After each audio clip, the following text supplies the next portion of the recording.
Hi there, Robin here from Expert Island, and today we're going to be talking about the Alto LIVE1202. That's a 12 channel mixer with USB, 2 channel out, so thus the 1202.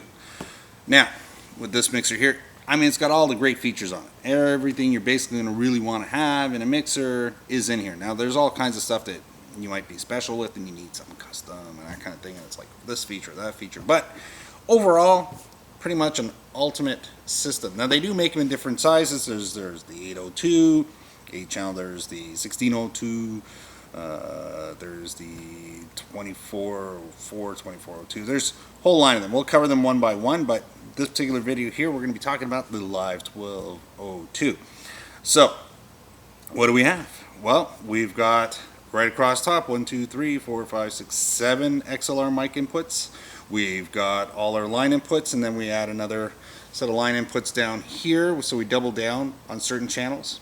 So channel 5 and 6 have 2 line inputs. Channels 7 and 8 have 2 line inputs.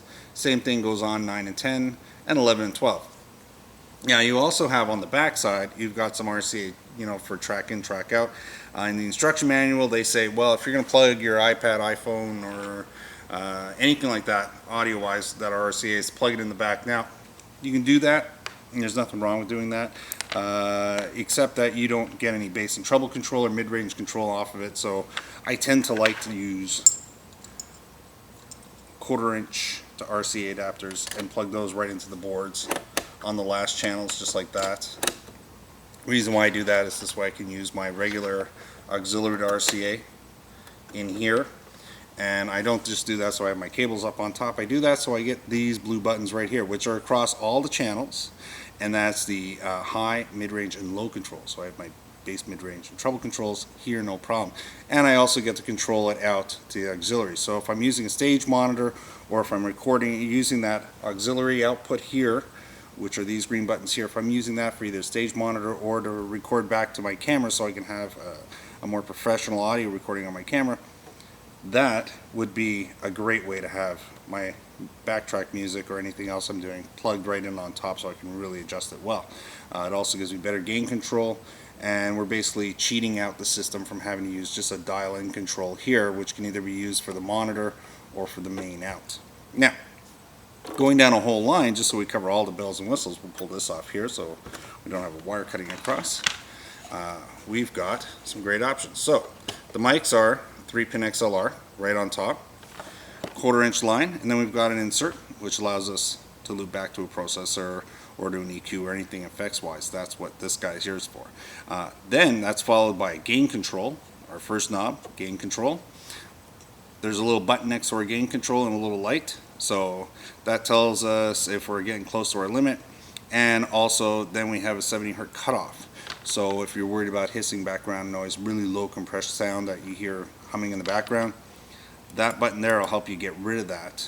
I wouldn't be using that for drums or anything like that, but definitely for mics, very important. On top of that, you get a second red knob just below that. Now, this one here is on the first 4 channels, and it's our compressor. Now, it allows you to control if you've got a screamer. If you got somebody who's way up and down with the volume level, or they're really cranking out, pulling back, and really hard on the microphones, this basically compresses the top and bottom, keeping them in check with everybody else and all the other mics. So this way, you still get the full sound. They're just not going to let it run away volume-wise. They're going to keep it into place. So they'll just take that top and bottom and just squeeze it so it fits in better. It also helps. It also helps with feedback when it comes to runaway squelching, that sort of thing. You're still, if you put the mic too close to the speaker, you're still going to get feedback, but it's going to be easily controlled. It's not going to run away with that. It's not just going to get louder and louder and louder. You pull away with the mic a little bit, you'll correct the problem really fast. Then the next 3 knobs, these are our EQ adjustments, our high, mid, lows, which is really nice, so you can adjust everybody's sound or the instruments you're plugging into it and get all that in check. Then